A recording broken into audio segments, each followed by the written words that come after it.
until they're ready, and sometimes they're never ready. Well, my family was ready because 2 months after my transplant, I got a letter and a card back from Roxine, the mother of my donor.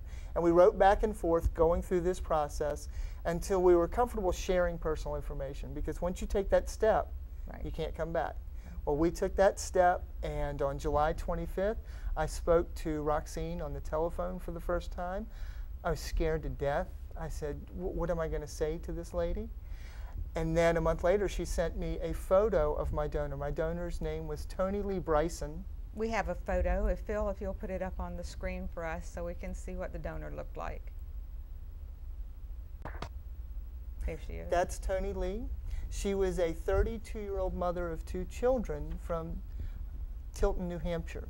So I'm southern born and I have a northern heart. So I get the best of both worlds. You do.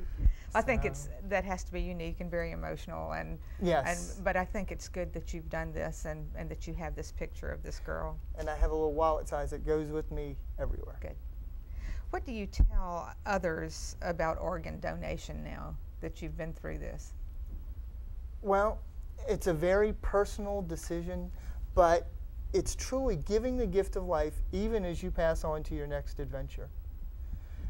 When you get to this point, there are no other options, but as you pass on, you literally can give the gift of life, and that's what I try to emphasize.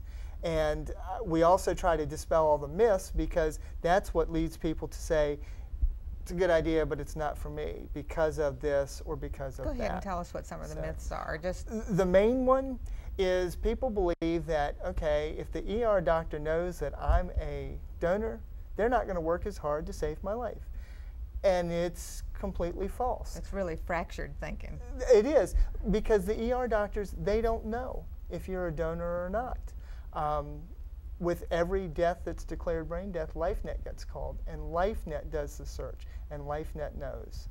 Another one is, well, rich people get it before poor people. Yeah. I give them the name Walter Payton, who, Super Bowl champion, Hall of Famer, passed away waiting for a liver, because he was on the list just like I was, as a number, not a name, so that things like that don't happen. A lot of people believe that their religion doesn't support it.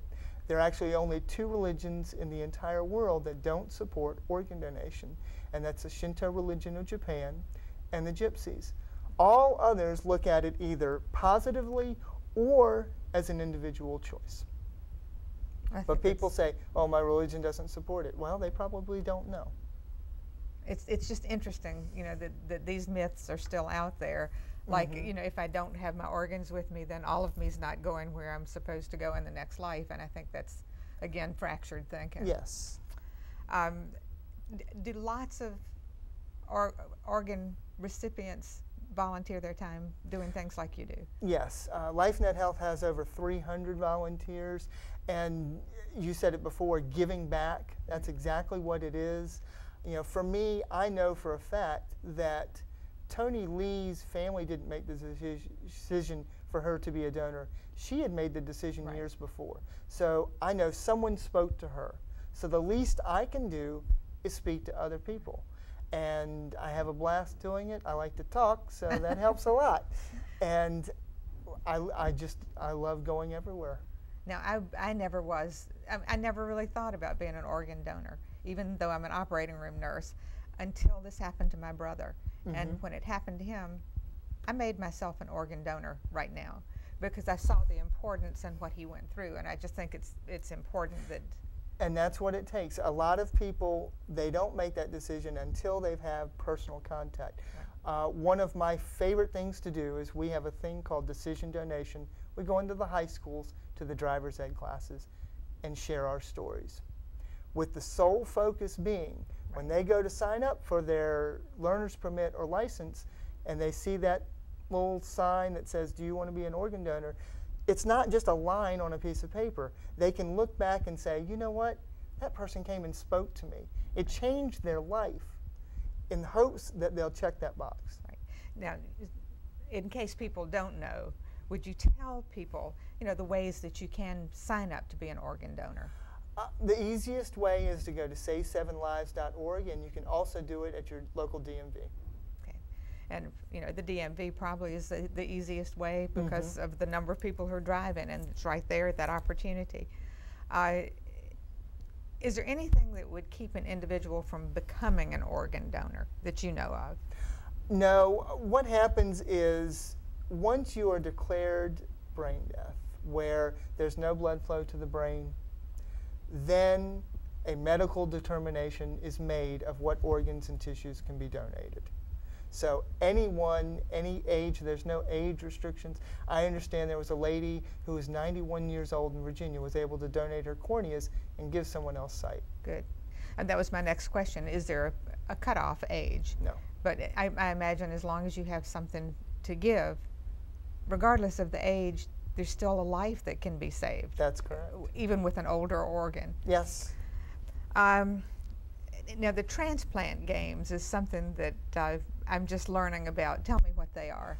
Well, the transplant games are a gathering of transplant recipients and some donor families. They gather every 2 years. This year is in Madison, Wisconsin.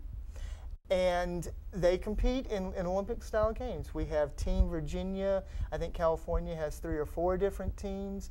They have an opening ceremony. They have a torch lighting, just like everybody walks in, just like the major Olympics that are held everywhere.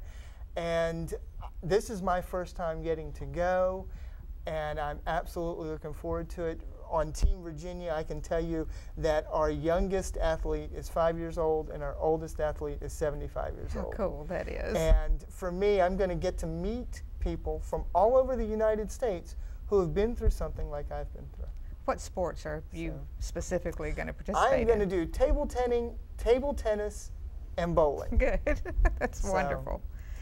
And look at the strength it takes to bowl. Yeah. And now you can do that. Yeah, I made a list while I was on the waiting list of things I wanted to do post-transplant. And years before, I'd done a list of things, like a bucket list of things I wanted to do. And on that list was play golf in all 50 states. My post-transplant was play around the Gulf, hike the Appalachian Trail, go on a hike. And you know, there's a quote, you never realize what you've missed, you know, what you're missing until it's gone. And going through that sickness, I realized all the things I couldn't do. And a lot of them now, I've been able to check off that list. That's great. All right, there's a fundraising race annually here in Lynchburg that I didn't know about. Can you tell us about that? That's the Point of Honor 5K. It is put on by Kevin Troyer, whose daughter was a donor. This past year was the 3rd year. It's usually the first Saturday in April. The last 2 years, I've actually gotten to walk it. And this second time, I cut 47 minutes off my first time.